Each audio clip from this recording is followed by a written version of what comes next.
The story begins with two boys slowly making their way toward the entrance of the cafeteria, while one of them is trying to stop the other by telling him that he will get hurt and asking him what he will do if he is mistaken. We see them spying on Kim-soo and his minions, one of whom offers Kim a cigarette and then starts smoking while the boy continues that a guy is coming out of prison soon, at which Kim-soo says that he should have screwed up that guy a long time ago. Meanwhile, one of the two boys who were spying on them declared that he had to check it out. It has been said that school is a space for educating young students to become decent members of society. However, it smelled of violence and crime. Bullies used to educate others directly about the bad habits that they had learned. So what the fuck does this learning space actually teach? This place has become a little political arena. The students who are labeled as school fists are not just at the top of the list. They are also a group that does not get bullied. They stand at the top just because they can hit a little better than the others. Kim-soo is one of them who hits anyone who he does not like. They are not much different from daily life, where they are way too strong for the weak. Nam-gil, a freshman at Daemyeong School, determines that his test target today is to be competent in the hallway. He sees Kim-soo bullying others and contemplates that these kinds of guys are the same no matter where you go, and at least from his understanding, the laws of bullies always hold true. He walks straight towards Kim-soo and recalls the law of the bully, which is that the soldiers of a bully are his pride. He bumps his shoulder into Kim-soo's shoulder and recalls the law of the bully too. If you touch their pride, then they will start punching. As he bumped into Kim-soo, he started cursing him and threw a punch at him, which he dodged by leaning backward. His friend, watching this while hiding beside a wall, was surprised at this. After dodging, Nam-gil apologizes to Kim-soo, saying that he was spacing out and then accidentally bumped into him. He then puts his hand on his shoulder and says that he has not seen him for a year, so how has he been? Kim-soo curses him while saying that it has indeed been a long time. So what the hell is he doing here? The law of the bully 3 states that anyone easygoing should crawl under the bully's feet. Just then, one of their friends, Kim-soo, tells him to don't fight with this bastard and that they should get going. Kim-soo shook off his hand and threw a punch at Nam-gil while shouting that he was pissing him off. Nam-gil dodges it and asks him if he has an anger problem. Kim-soo was embarrassed at this and went right at Nam-gi with a jab. But to his surprise, Nam-gi simply caught his hand and asked him if he did not know how to say nice things and could only throw punches at people and take pride in beating up weak people while pretending to be strong. He continues that he is an ignorant bastard and knocks him out with a right hook while recalling the law of the bully 4 that a bully cannot pull himself together until he gets beaten. Upon witnessing this, the guy with Kim-soo also rushed towards Nam-gi, who avoided the first guy and punched the other guy straight in the face while ducking to avoid his fist. Then, as the first guy tried to grab him in a hold, he crouched, hit his abdomen with his elbow, and then threw him on the ground. By then, Kim-soo has already gotten up and is running straight at him again, but Nam-gi blocks his fist, jabs him in the face, and then quickly gets behind him and gives him a German suplex on the hard cement floor of the hallway. All the students were surprised by this, and Nam-gi simply said that while looking down on Kim-soo and his friends, he does not understand why the assailants sleep with their feet out and victims like him always have to hold their breath, they have to suffer, they have to run away, they shake in fairness, and isn't this so unfair?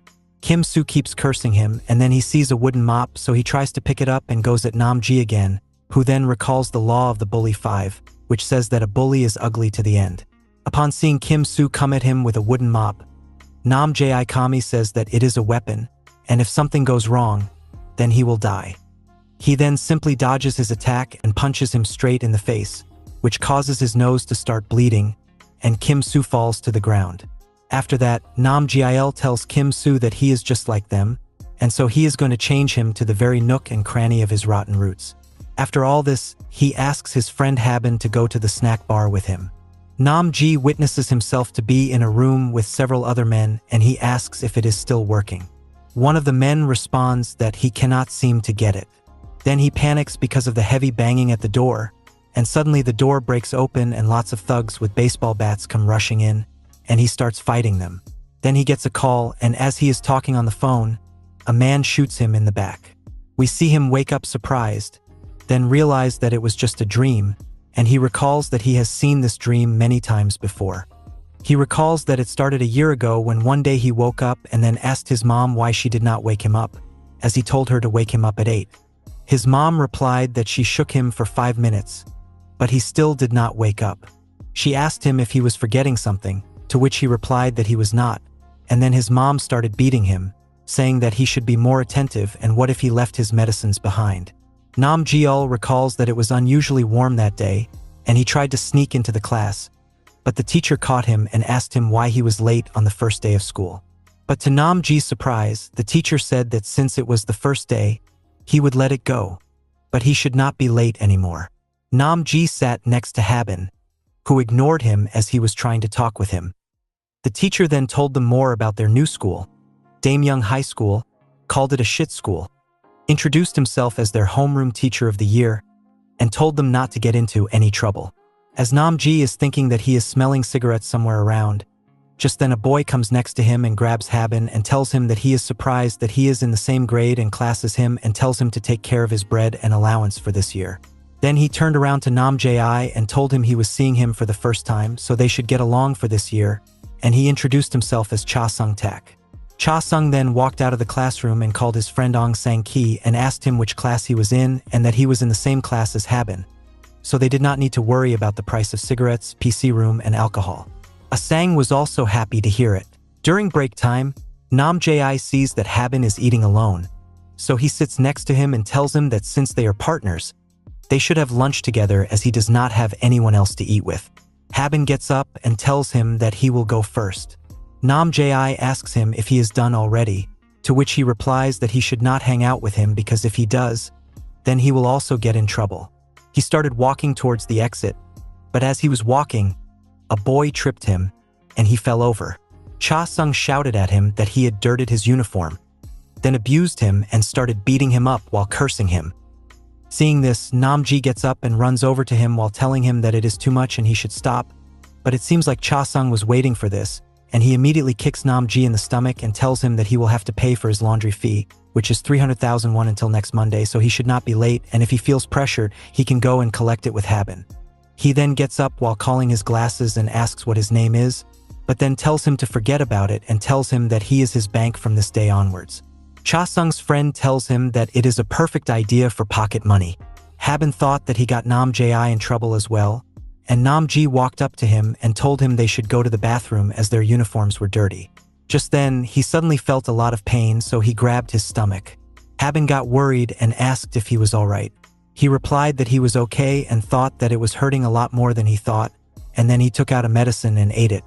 As he was eating the medicine, a tall boy bumped into him from behind and told him to get out of the way. Nam Ji immediately stepped aside and wondered if this boy was a high school student, as he was already 190 centimeters tall. The tall guy started waking up in the hallway while shouting that traffic control had started.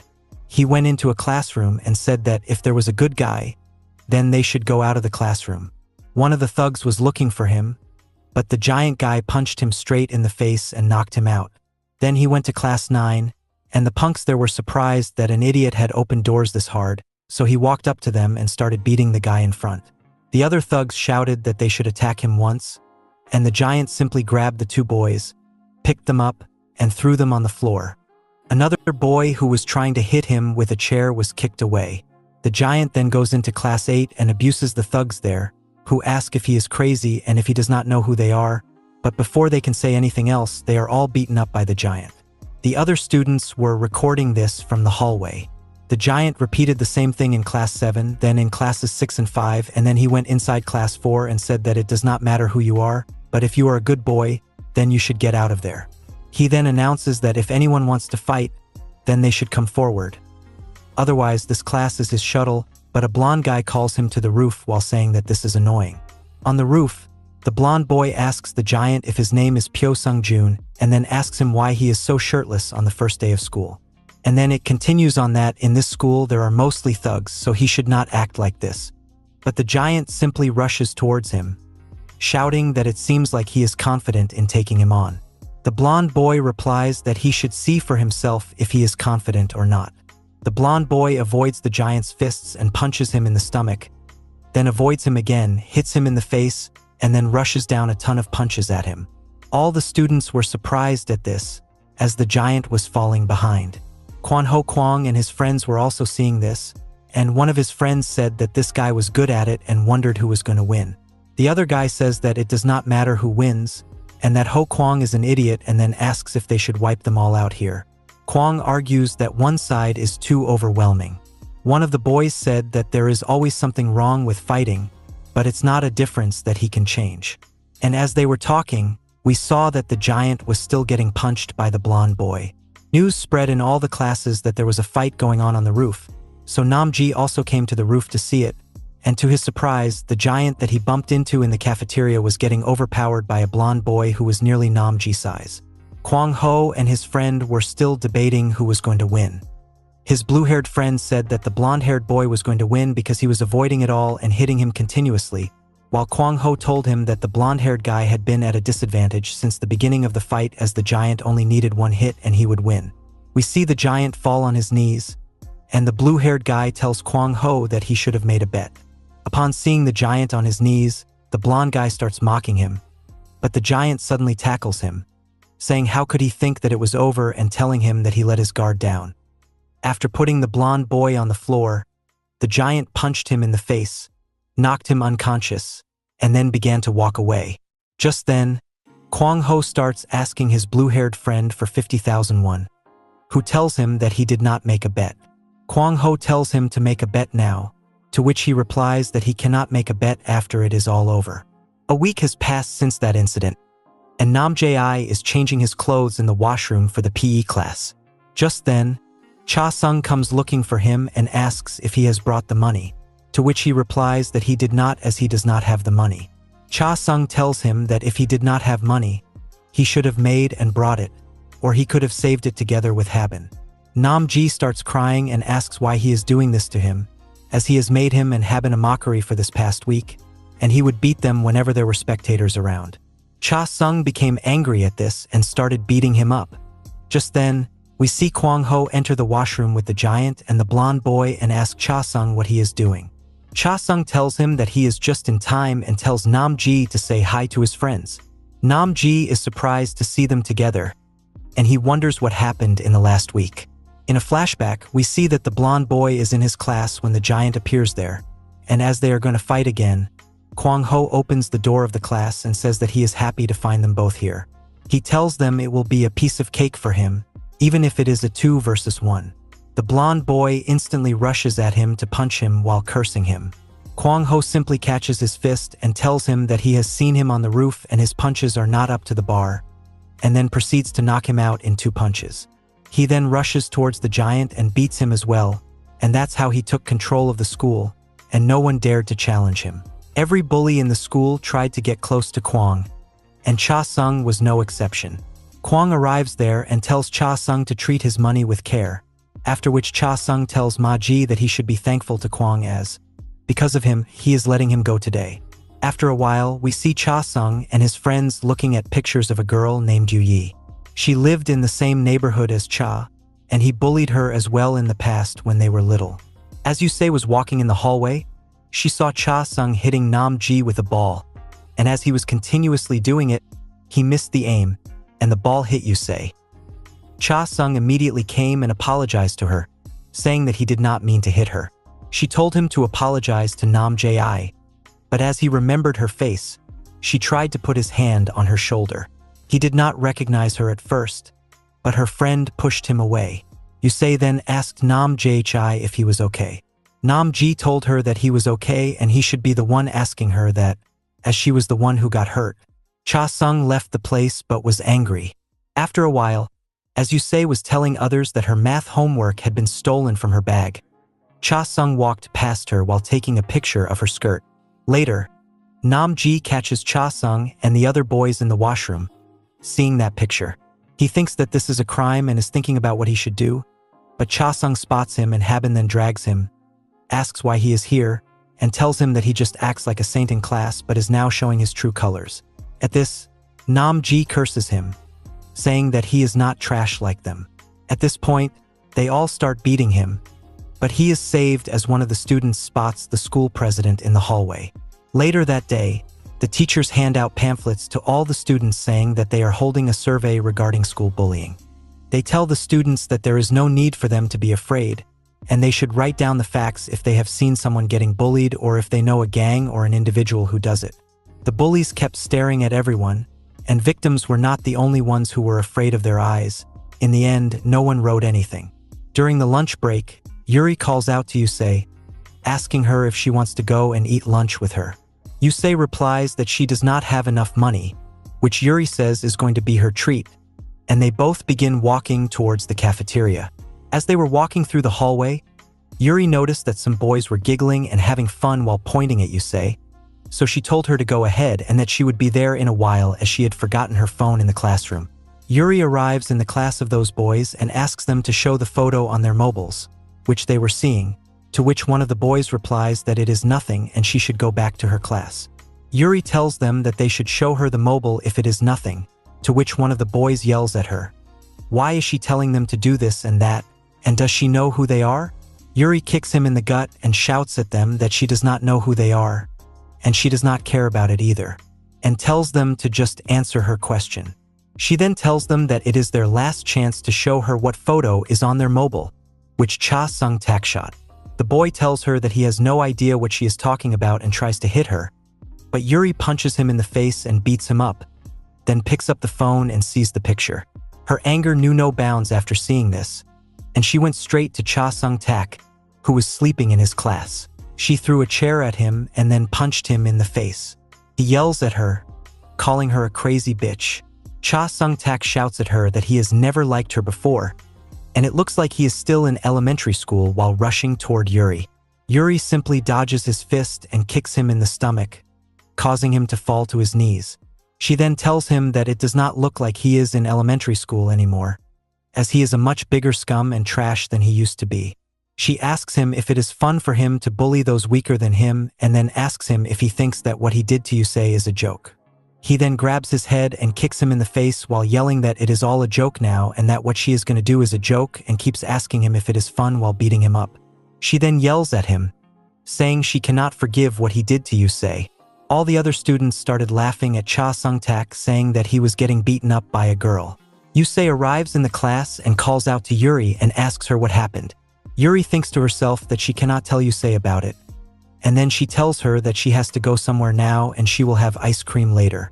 Meanwhile, all the other students started mocking Cha Sung-tak by saying that he was just a weak guy, that they used to be afraid of him for no reason, and that they could easily beat him. Yuri goes to the staff room and tells the math teacher about everything. The teacher then calls Cha Sung-tak to the staff room and tells him that from today he will be subject to disciplinary actions following the committee's summons. He tells him that for the next 30 days, he will need to go to the volunteer site, and after that, he will fill up the front and back of 10 sheets and come back to school every day for an exam. The teacher tells him to reflect on his actions and tells him to get out of the staff room now. Cha Sung makes up his mind that he will get his revenge on Habin, Namgil, and Yuri. Habin and Namji were on cleaning duty, and once they finished cleaning up the classroom, just then Yusei and Yuri arrived in the class and asked them if they were finished. They tell them that they have finished it, and then they all together go to eat food.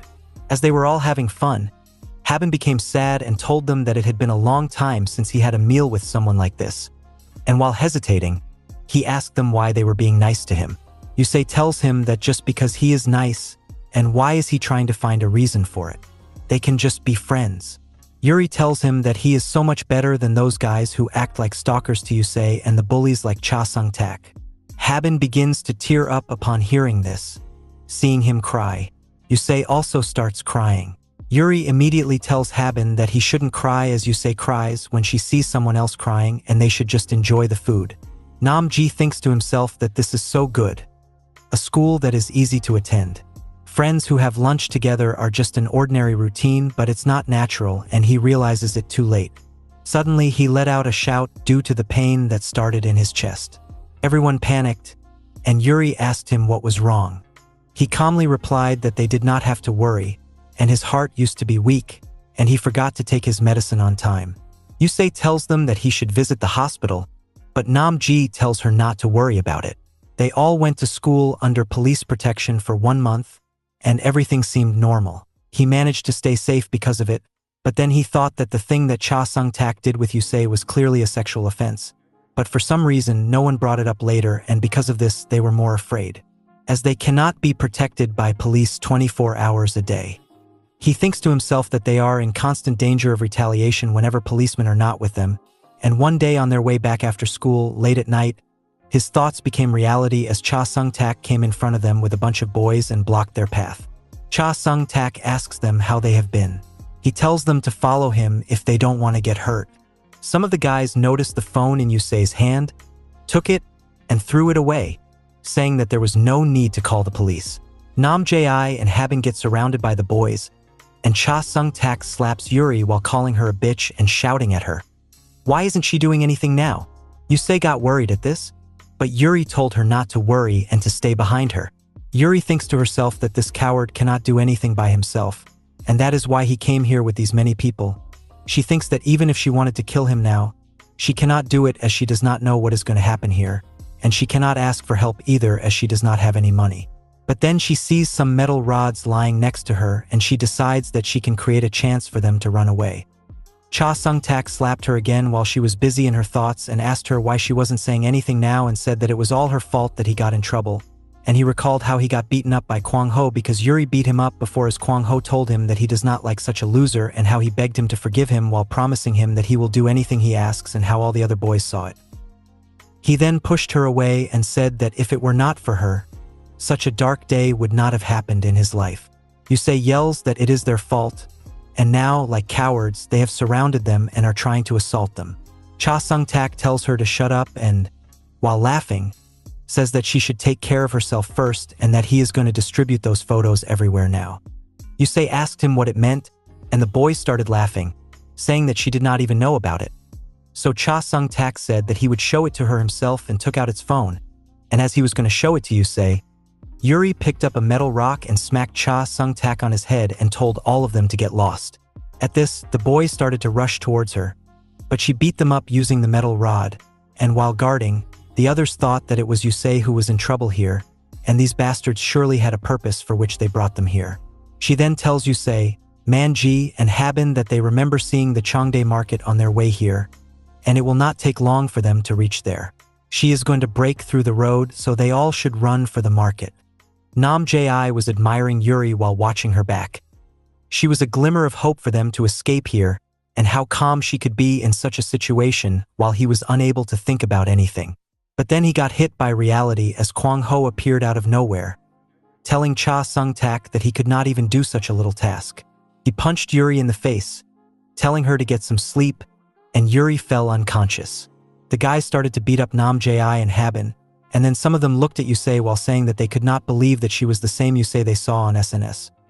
They said that she looked even prettier at night and they could not stand it, and they all walked towards her while snatching away her coat, and Nam Ji, while lying on the ground, kept yelling no and that they should stop, but then everything darkened.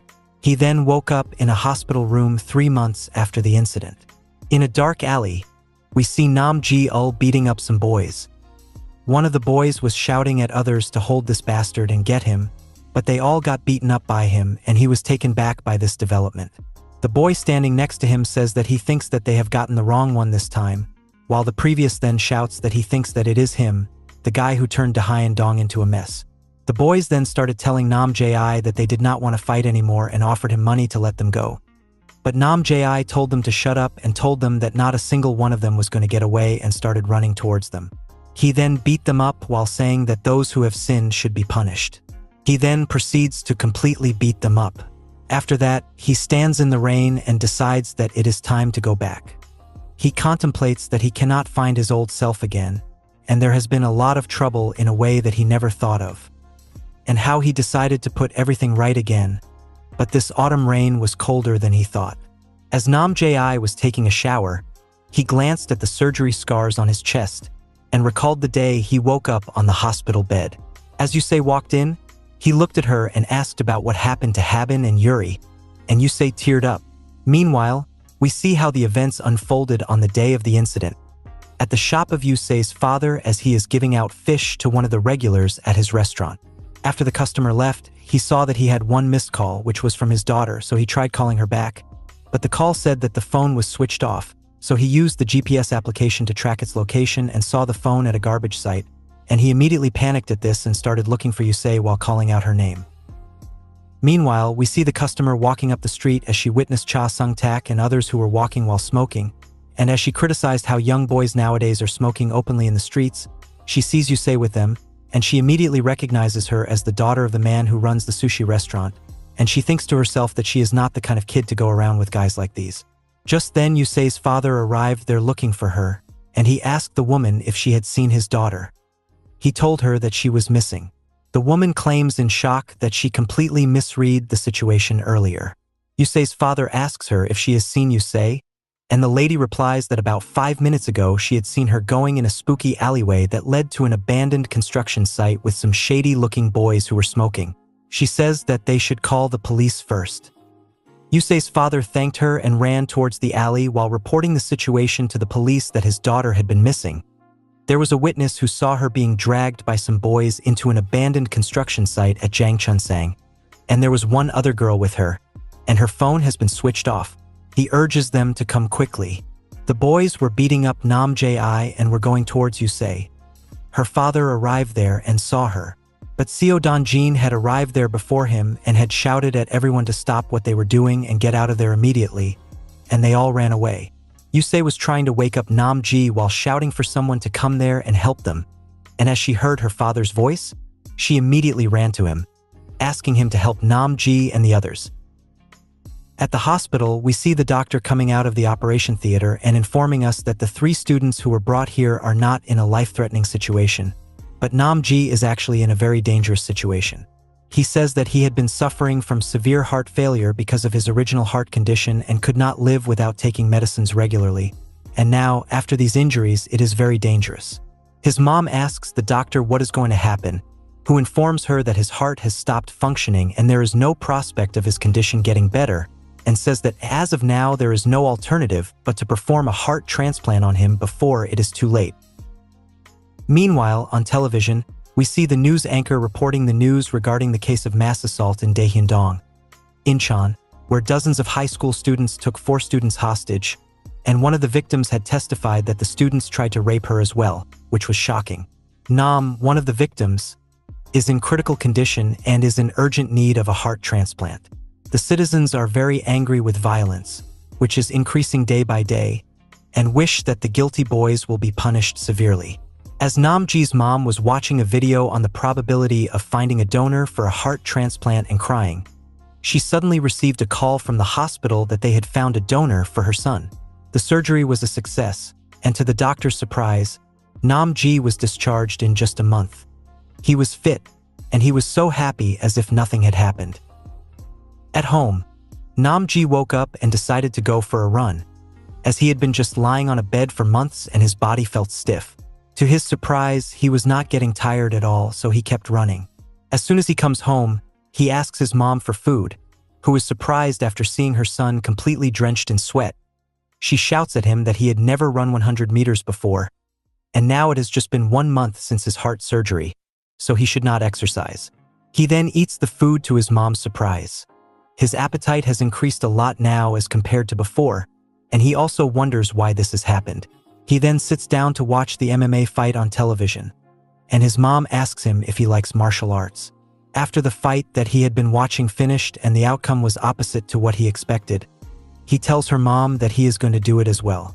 He then enters the martial arts dojo, and as soon as he enters it, the smell of sweat reaches his nose. He sees that whether they are men, women, or children, they are all sweating and exercising, and he remarks that the sound when hitting the punching bag is light, and he remarks that now he can do it as well. The trainer asks him if it is his first time learning martial arts. Nam Ji responds yes, and then the trainer tells him that he will teach him how to guard first and tells him that boxing is one of the basics of martial arts. To guard, he takes up the posture while telling how his backhand covers his chin and his front hand stays a little higher than that. He then says that there are many types of guards. The orthodox is the one in which the left foot is farther than the right foot, and the stance in which the right hand is in front is called southpaw. Nam Ji tells him that he is right-handed, and the trainer then tells him that he will be more comfortable with orthodox. Nam Ji takes the posture and throws a jab without the trainer telling him to do it, and he then throws a straight while confirming with the trainer that this is straight, which surprises the trainer, and he asks him to tell him the truth if it is his first time learning martial arts. Nam-ji tells him yes and says that he has learned a few techniques by himself at home and that he only knows how to jab straight and 1-2.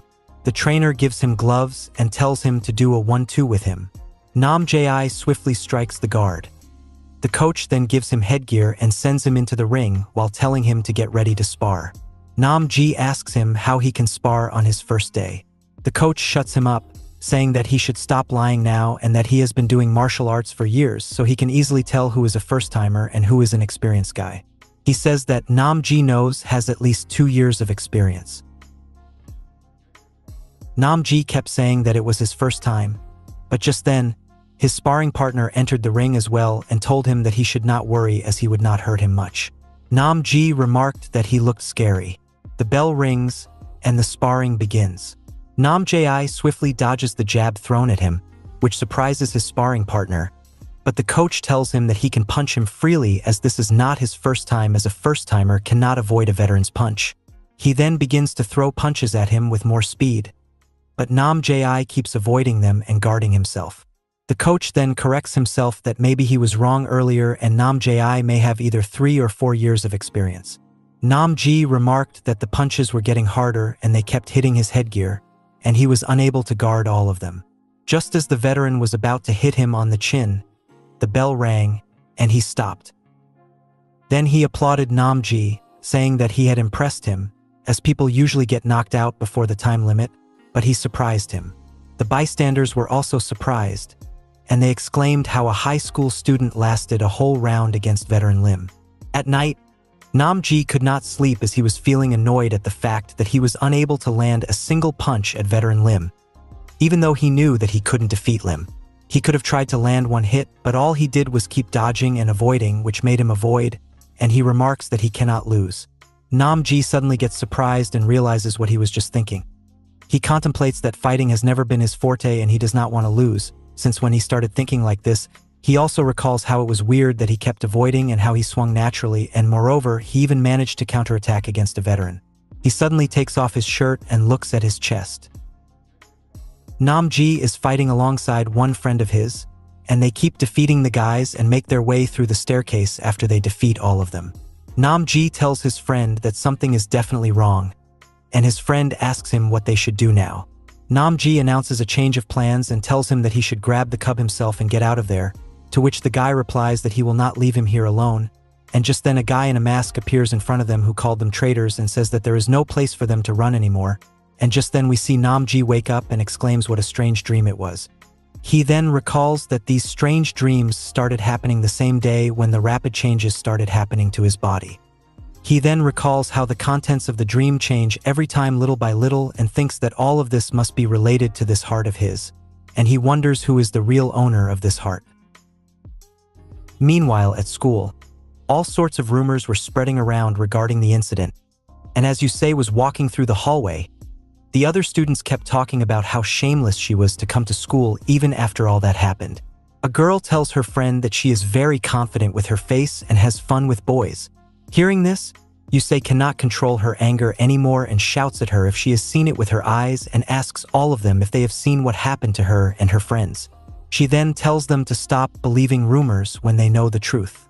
She then enters the principal's office and asks him why she has been summoned. Principal Kim tells her it is a shame that a student of his school has gotten into such a situation, but she should understand the school's situation and they had no choice but to give recommendations. He tells her that the school does not want her and her friends to get hurt anymore, so they should transfer schools. Yusei shouts that it is too much, and if they are going to transfer someone, then it shouts be perpetrators. Principal Kim tells her that their trials have not been finished yet and Nam-ji is fine now anyway. He then tells her that he would be very grateful if she could forgive the school and accept this with an open heart. Yusei got up and left the room. At Nam-ji's house, we see him reading the letter from the school, after which he tells his mom that he is really unhappy and asks her if she is serious about him transferring to another school. His mom tells him that he can go to school the next year as she is afraid of him getting hurt again. Nam-ji tells her that it is those bastards who did the wrong thing, so why do he and his friends have to suffer? He then asks her whether the school has sent this transfer notice to Yusei, Haben, and Yuri as well. His mom remained silent, and he got his answer. He then told her that he was going out to exercise. As he was walking through the neighborhood, he saw 3 guys bullying a boy, and seeing it, he immediately got reminded of his past, and his anger knew no bounds. He immediately ran towards them and started beating them up. One of the boys shouted at him what he thought he was doing. Nam-ji shouts at them that they should just die while calling them bastards. As Nam-ji was beating up one of the boys, the other 2 got up and jumped him from behind. One of them punched him in the face. Nam-ji remarks that he let his guard down, and just then the other kicked, causing him to fall backward. He immediately forms a guard and exclaims that this is different as compared to a 1v1, as he cannot avoid the attacks coming from 2 people at the same time. The boys yell at him that he should not have gotten involved in their business and hit him. Nam-ji remarks that guarding is useless and their punches seem different from when he was sparring. He then smiles and tells the boys that it is a shame that their punches are so weak, which surprises the boys, and he hits one of them in the face, saying that this is his KO punch, and knocks him out. The other immediately kicked him in the stomach, causing him to fall, and tried to kick him again while he was still on the ground. This situation reminded him of the time when he got beat up by those boys, so that made him angry. He caught the boy's leg and then threw him on the ground and punched him in the face while shouting that he could not lose to weak guys like them who are trash. After the boys were knocked out, he thanked them, saying that they reminded him of the guys whom he wanted to destroy. The next day, at the martial arts dojo, Nam-ji asks the trainer if he wants to do fitness training, as he has already realized that he is still not strong enough to defeat guys like Kwang-ho and his friends. Upon being asked why he wants to do fitness training all of a sudden, he tells him that he just wants to exercise and get better.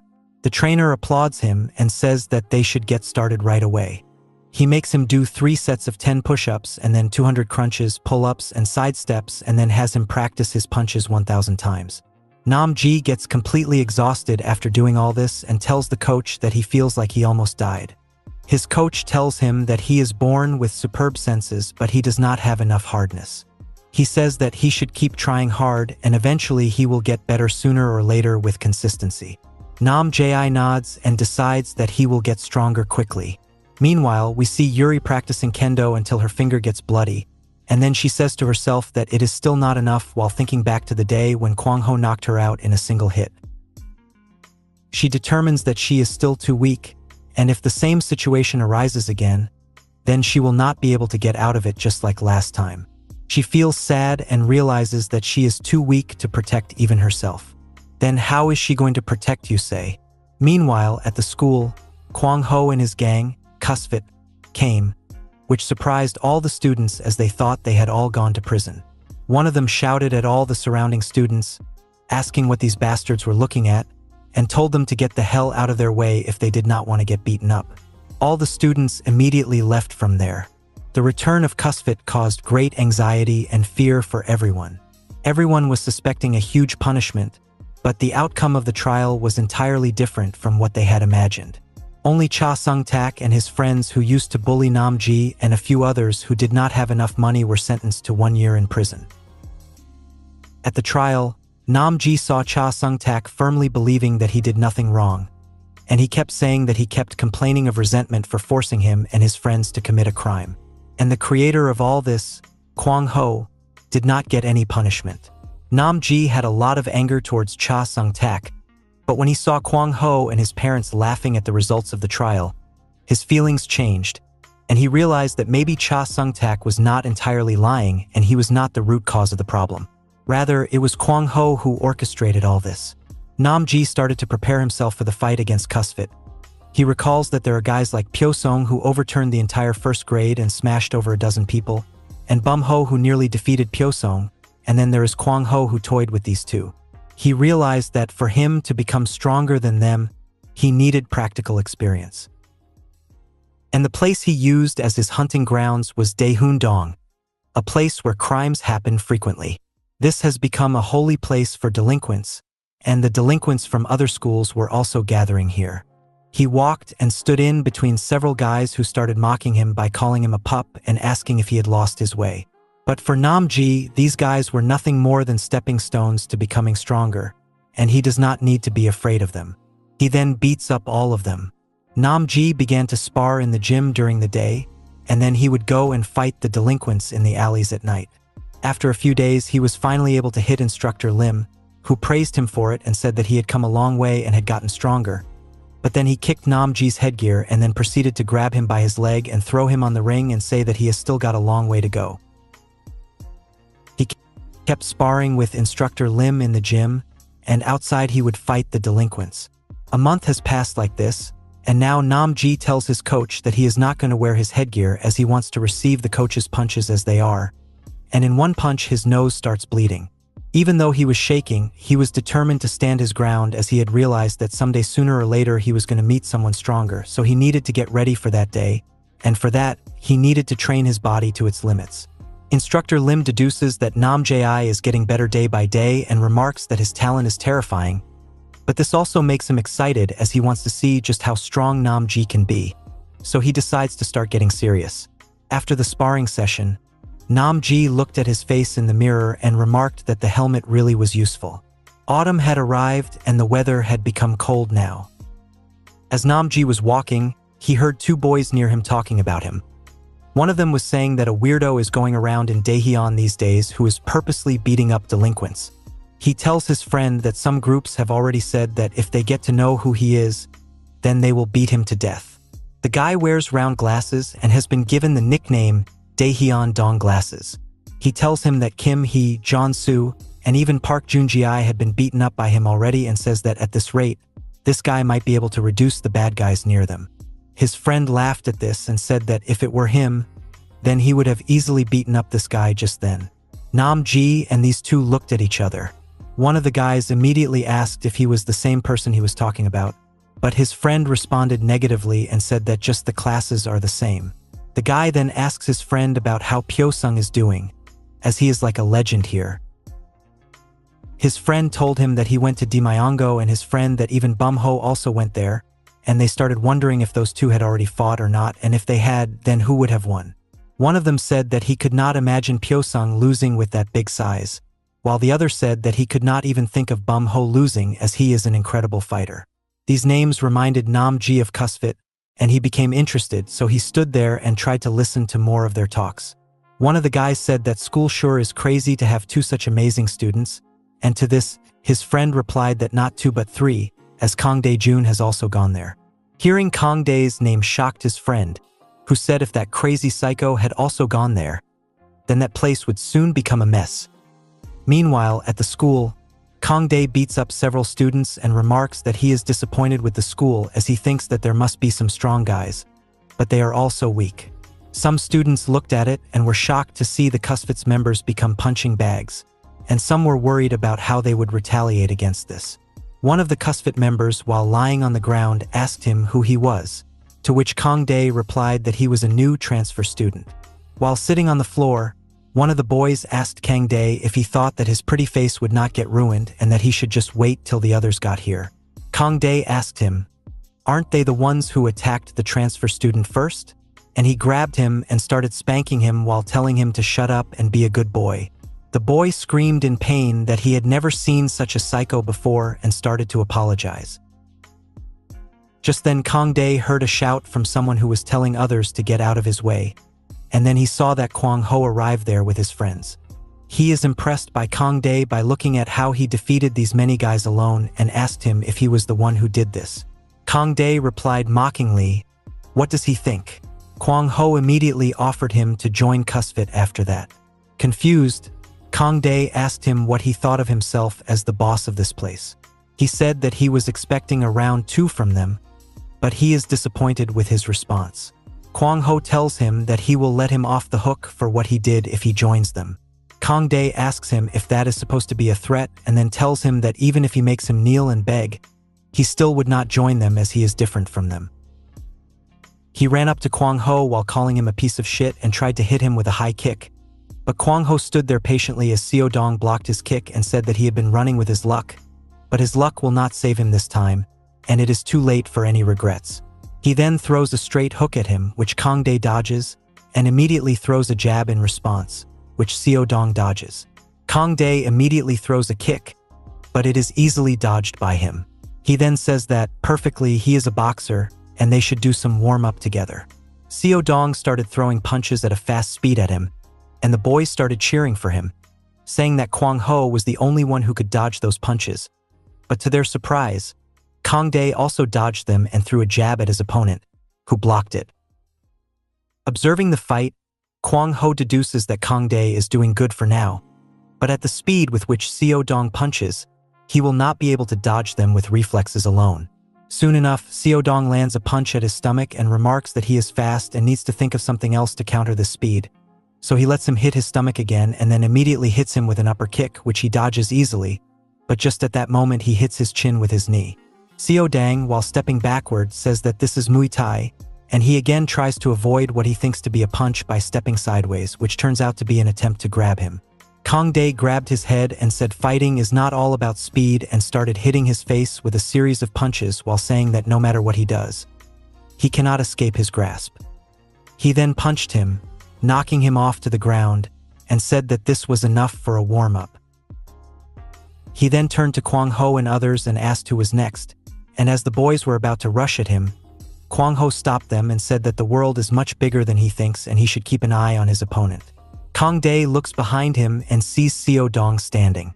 He remarks that he thought he had been done in by his strike and tells him that he should just give up as there are limitations to a typical boxer and boxing is weak compared to wrestling and kick defense. He tells Seo Dong that his boxing is useless against attacks from below, and the match is already over from the moment he hits him, as boxing alone will not be enough to beat him. As he was saying this, Seo Dong came at him with lightning speed and punched him in the face so hard that he fell to his knees, then asked what the hell he was talking about. Kwang Ho praises Seo Dong for the great work. Seo Dong says that while he is happy about the work being done, he is not very thrilled about getting hit like he got hit, and that he would have sent Kang Dae to the hospital if it weren't for the plan Kwang Ho told him about earlier. We then get to know about the plan that the two had discussed earlier outside. While smoking, Kwang Ho suggested to get more people for the CrossFit to Seo Dong, who had though that it was overkill, and that they already have enough people. However, Kwang Ho suggested that, in order to take over the second years as well, which was his intention, they must gather more people.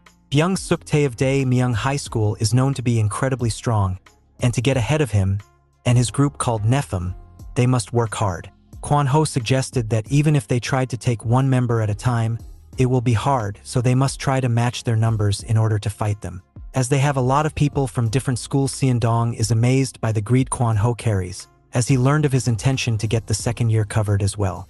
Kwang Ho asks him if he is opposed to the plan, to which Seo Dong suggests that he is not, and that if anything, he is very excited about the prospect. Seo Dong then asks Kwang Ho how many people are there in the Nephim, to which Kwang Ho answers that there are about 40 people in there.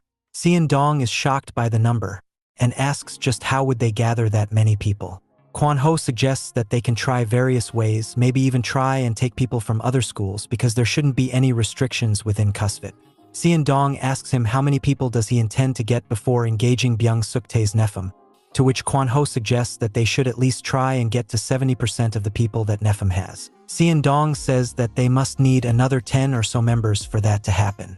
Either they should get 10 people or they should get one very strong guy that can be the equivalent of said 10 people. That is where it all ties up, as they see Kang Dae as someone who can be as strong as 10 people. Sometime later, Kang Dae and Kwang Ho shake hands to officially commemorate their partnership. Kang Dae tells Kwang Ho that he better not make this experience boring after persuading him to join the group so much. Kwang Ho says that he shouldn't worry about that, as he will get to have tons of fights and will be more than satisfied with what's to come for him in the future. Saying this, Kwang Ho starts to walk away from there, but Kang Dae calls out to him and asks him about how strong he is when compared to someone like Seo Dong, to which Kwang Ho smirks and tells him that he will find that out himself in the coming times. Kang Dae is upset from the nothing answer and says that Kwang Ho is a very boring person for that, and he tells him that in the future, he will be the one dragging Kwang Ho down his throne so that he can claim the title of king for himself. Kwang Ho finds this quite funny and says that he can try his best. Subsequently, Kang Dae turns his attention to Seo Dong and tells him that the first person he is looking to drag down will definitely be Seo Dong. He promises to take over his spot and enact revenge for what he had done to him today. Seon Dong is not as cool-headed as Kwon Ho, so he tells Seon Dong that he has no chance of doing that, and that he is willing to bet his manhood on that. Kang Dae says that he is looking forward to take Seon Dong's spot and manhood at the same time in that case. As things start to get heated, Go Young-bae, the 7th in charge of the CUSFIT, tells everyone to calm down so that they can go out and have a smoke instead. Just as this is put forward as a plan, both Pyo Sung-joon and Kim Bum-ho go different ways. Go Young-bae is confused by this, and he calls out to Pyo Sung-joon to ask him to join them, but Sun-joon tells him that he wants to sleep now. Young-bae turns his attention to Kim Bum-ho and asks him to do the same thing, but Kim Bum-ho makes it clear that he has quit smoking. Young-bae is a bit taken aback by this, but Yoo Hae-sung, the number 6 of CUSFIT, tells Young-bae to read the room and not escalate this any further. Yoo Hae-sung then thinks to himself about how things are obviously going bad for both Pyo Sung-joon and Kim Bum-ho, as both of them expected to grab the 2nd in charge spot of CUSFIT. However, they have been suddenly pushed back down the line by Seon Dong, who they haven't even fought yet, and who looks to be much stronger. He wonders what will be the repercussions of this sudden development in their group, as Pyo Sung-joon and Kim Bum-ho are both looking pretty evidently pissed about this weird situation as a whole. Next up, Nam Gil is preparing himself for an outing by dressing up well for the occasion. Nam Gil's mother sees this, and it makes her happy that her son is being normal like this. She tries to spice things up by teasing Nam Ji a little, by asking him if he was going to meet someone special today, because he seems to have prepared himself quite well for the occasion. Nam Ji obviously denies this. However, a blush could be seen flashing across his cheeks, as he feels giddy about the situation. The scene moves forward, as we get to see So-ye standing alone near a stop, when suddenly, Nam Ji calls out her name. So-ye is overjoyed by this, and she quickly scoots over to Nam Ji. Seeing him for the first time in a while, she is very happy, but she also asks him why hadn't he contracted her at all during this entire time. Nam Ji's reasoning for this is that he had a lot of things on his hands, but So-ye feels like he should have still called her. Regardless of that, So-ye is pleasantly surprised to see the physical transformation of Nam Ji, saying that he must have already grown last 180 centimeters by now. Just then, a loud voice is heard, and it is none other than Yuri, who comes running towards So-ye and gives her a big OL hug. Yuri further goes on to kiss her on the cheeks, while Nam Ji adding that Yuri hasn't changed a bit. So-ye holds Yuri's hands and feels that it had gotten a lot rougher than before. Yuri takes her hand away and says that it is nothing important, but So-ye offers to give her some lotion, which Yuri politely rejects. Yuri then changes the topic quickly, as she turns her attention to Nam Ji as she goes over to him. Yuri teases her a bit and feels up his newly gained muscle mass. Yuri is shocked by this and asks Nam Gil if he has been putting the work in the gym for him to have achieved such noticeable johns. She also calls for So-ye to come forward and check out his new muscles, because they're incredible. Right at that moment, their other friend, Habin, shows up and says hi to everyone. Everyone accepts him right away to the family. The 4 of them go to a cafe and start enjoying their day. It felt like nothing had happened, and the 4 of them were just back to being normal again. So-ye explains her happiness to have met everyone, stating that it felt incredible to her, to Yuri's agreement. Habin is curious about Nam Gil, so he asks him how he was doing all this time. Nam Ji is a bit uncomfortable, but he answers that he has been doing his thing lately. He also decides that it is the correct time to tell his friends about the plan he has cooked up. He tells his plan to move away next year, and before that, he wants to take revenge for what the CUSFIT did to them. Everyone is shocked by this, as they don't think this is something they should go for. Yuri says that while he might have gained some muscles, he will still be of no match to CUSFIT. However, Nam Ji has his priorities set straight. He says that he must get things straight before he leaves. Habin doesn't support this, but he states that even if Nam Ji manages to somehow take revenge on the CUSFIT, he needs to know that the school is a different place than what it was, and that they will not change so quickly because they aren't even the root of the problem. We go to the school, where the CUSFITs, led by Kwon Ho, enters the classroom of the second years to confront Byung Suk Tae and his Nephim. The members of the Nephim are quite offended by this, and they ask how dare a mere group of first-year students enter their ground. Kwon Ho politely introduces himself as Kwon Ho Kwang and apologizes to the second years beforehand, as he goes on to announce that from now onwards, the CUSFITs are going to own the entire school. This statement gains reactions from the members of Nephim, as some are pissed, some find it quite cute and funny, while others are just weirded out by this. However, Byung-suk-tae takes this very normally, as he tells Kwon-ho that there is no point in joking around here, so if they really want to fight, they should step up and get more people on their side.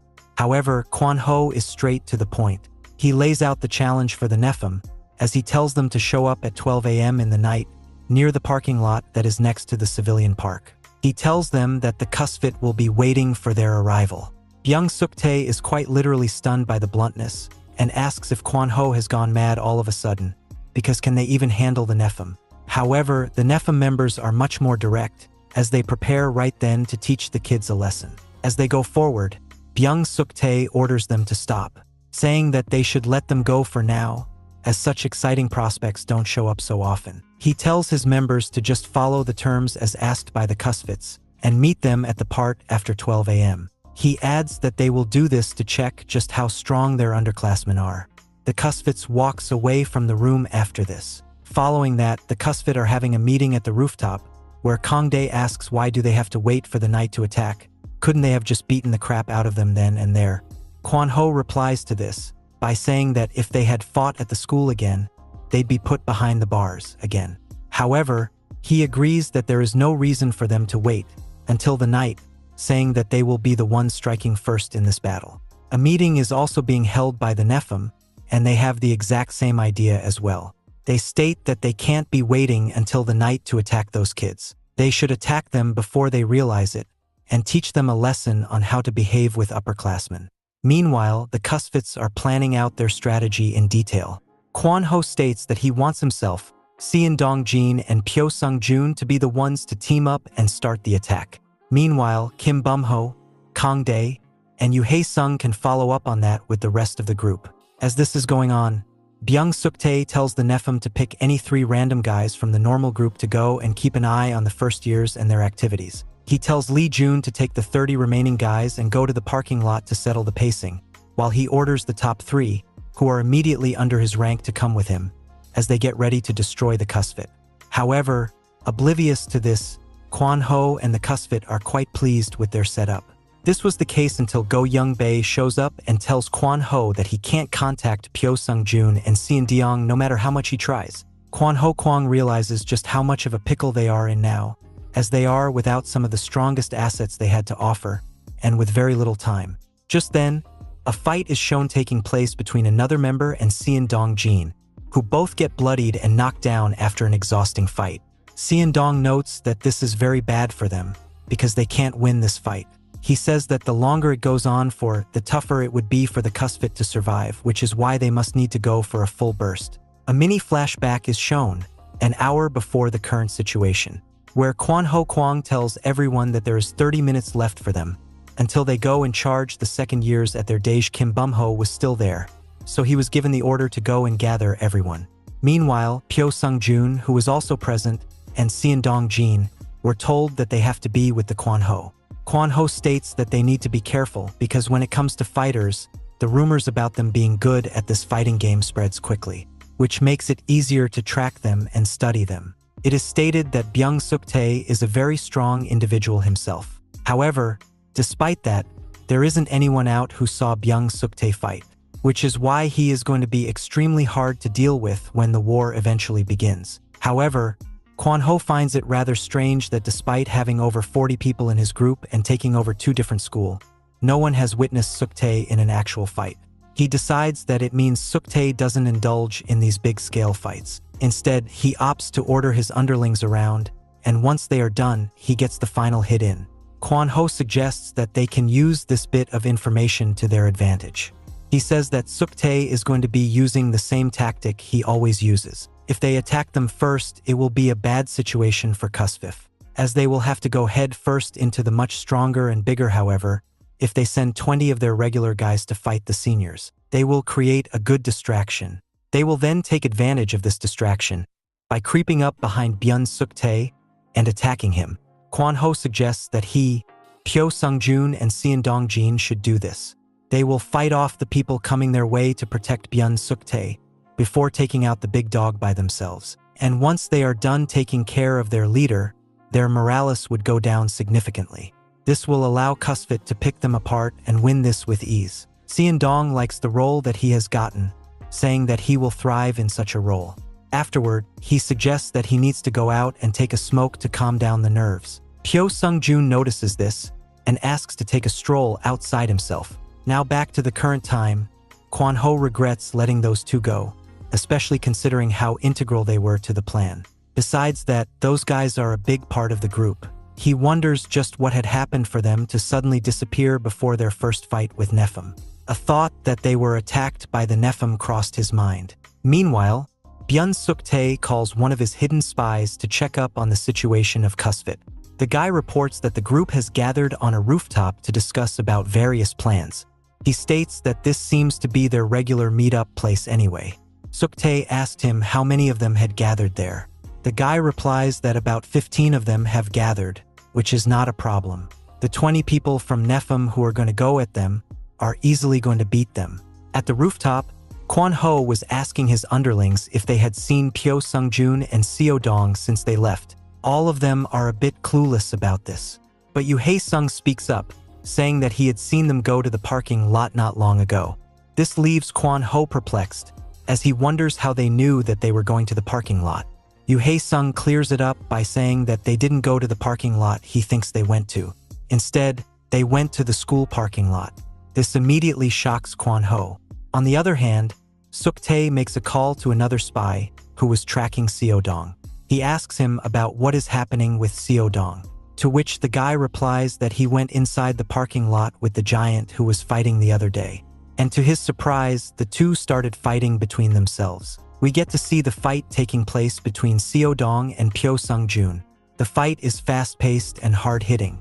It is based on Pyo Sung using his raw strength, while Seo-dong uses his skills to dodge and land quick counter-punches. Both guys have immaculate stamina, which is why, even though both of them land huge shots on one another, it's simply not enough to knock them out.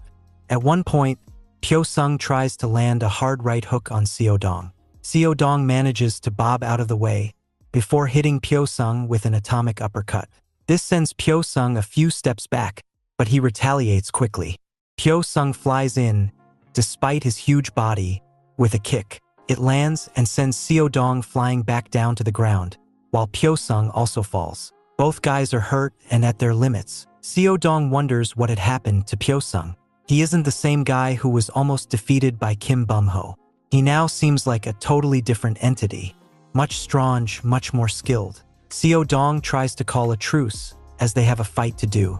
He states that they can do it later, but now they need to focus on the bigger goal. He says that if they continue fighting between each other, the Cusfits will lose to Nephim, and they'll lose embarrassingly. Pyo Sung replies that he simply doesn't care about it.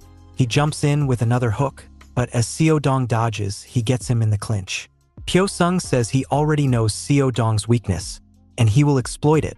He starts ramming in knees to Seo-dong's body, and while Seo-dong tries to block, the knees just pierce through the block. Seo-dong understands that it is useless to block against such an attack. Pyo Sung, while going full Muay Thai on Seo-dong, adds that he doesn't care about the delinquent business. The only thing that holds substance to him is the argument of who is stronger. He then leaves the clinch and hits a massive punch to Seo-dong, knocking him down. Pyo Sung says that he will beat up Kwon-ho next. That will once and for all prove to everyone that he is the strongest. Saying this, Pyo Sung goes for the final blow to finish off Seo-dong, while Seo-dong also tries to muster up strength to make a comeback of his own. Both of them are too careless to block, which is why both of them land their blows simultaneously. They both get shaken up by the long fight that is going on. Pyo Sung-jin wonders how Seo-dong is still standing. He compares the experience of fighting Seo-dong to something like fighting a zombie. He keeps getting back up. Even though it feels like that he is one punch away from winning, it isn't working out. So he strengthens his resolve, vowing to land the one big shot to finish it off. Meanwhile, Seo-dong wonders just how strong and resilient Pyo Sung is. He can't really keep up with his strength, and his defense, it feels like a concrete wall. He wonders how he can win this fight and comes to the conclusion that he needs to land a few hundred quick punches. That way, he will be able to finish off the fight and make sure that they don't spend any longer in it than what they need to. He decides to make it short from here on to minimize the damage they take. The fight resumes and turns into a battle of stamina and composure. Pyo-sung goes for the big punch right away, but Seo-dong swiftly dodges and hits a counterpunch of his own. This shakes up Pyo-sung and allows Seo-dong to start his rapid-fire non-stop combos. The combo is too quick, and it starts hitting Pyo-sung. He tries his best to block against it, but the quantity and speed of the blow makes it very hard for him. Seo-dong keeps punching without stopping at all. After a few hundred punches, suddenly it felt like the concrete wall was cracking up. Pyo-sung shows signs of grogginess as he goes down to his knees. Seo-dong starts hitting faster than ever to finish it, but Pyo-sung has other ideas. Pyo-sung knows he can't lose, and he knows that it's not always about who lands the most hits. Pyo-sung retaliates back with a powerful punch to Seo-dong, which creates separation. Pyo-sung wants to finish it off with one big move instead of many quick ones like Seo-dong. Pyo-sung charges right towards Seo-dong. Seo-dong realizes that Pyo-sung is about to attempt a takedown slam on him, just like how he did against Bum-ho, which is why Seo-dong pushes his upper body forward, leaning on his front foot to block the takedown. As Pyo-sung tries it, he feels that something is wrong, and Seo-dong calls him out for his lack of wits. Seo-dong says that Pyo-sung must have thought he can't block a takedown just because he boxes. He states that while he has never officially trained to wrestle, he does know enough. He is also aware of how wrestlers often feel invincible while going for takedown, leaving their neck open, which is why Seo-dong locks in an informal guillotine choke on Pyo-sung. Back to Nephim's meeting, Byun-suk-tae realizes that they have Kusfit's number. He feels that now is the perfect chance to attack them, when the main squad is busy strategizing for something else, and two of the strongest are in fighting. He feels this will be a fun and easy fight. He orders his guys to change the plan. He tells Lee Jin to go to the construction site roof with 30 other guys to beat up the main squad, while the three immediately under him, and 10 more guys will go to the school parking lot to take out those other two. Subsequently, Kwon Ho Kwang receives the news of Nephim making the first move. He tells everyone that they've attacked the school gym parking lot. Just as they're about to head that way, Lee Jin, the number 5 of Nephim, arrives. He tells them to wait and brings out the 30 other guys that came with him.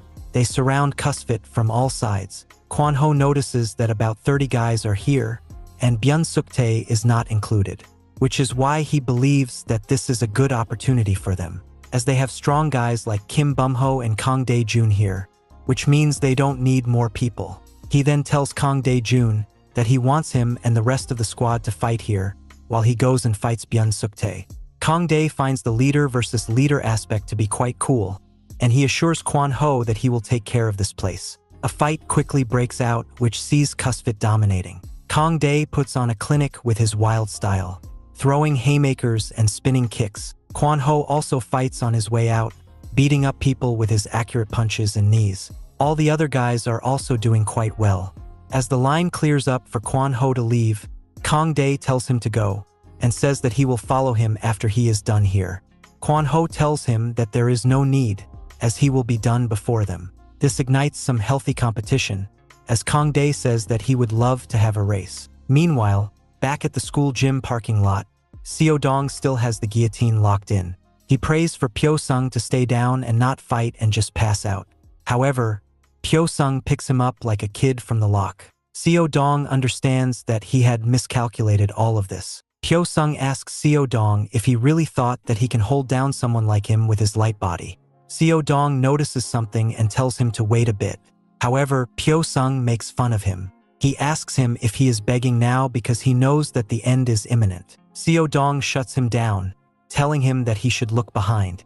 Pyo-sung lets go of Seo-dong, and as he turns around, he sees 10 or so members of the Nephim. Leading them was the leader, Byun-suk-tae. The Nephim wasted no time in going after the two. A particular group targets Seo-dong first, as he looked tired and was bleeding a lot. However, they are met with some thunderous punches by Seo-dong, knocking them out. Seo-dong makes it clear that he might look like he is tired, but he is anything but. He claims to be as good as new, and he proves that statement by knocking out all oncoming Nephim members. Ji Sung-hoon and On Ha-jun, the number 4 and number 3 of Nephim respectively, watch the fight with interest, They talk about how Seo Dong-jin is not bad at all for a guy who is this beat up. However, they feel like there is nothing special about him. The duo then approach Seo Dong and attack him in tandem. They attack him right away, throwing a quick combo of punches at Seo Dong. Seo Dong easily manages to dodge them because this is his style of fighting. The duo quickly realize that this isn't working, so they switch over to a kicking style. Ha Jun executes a jumping spinning hook kick, which Seo Dong barely moves out of the way from. But he gets hit by a hard kick to the leg by Ji Sung-hoon. They are happy to pull off the team move. The leg kick leaves Seo Dong a bit unbalanced, but rage moves him forward.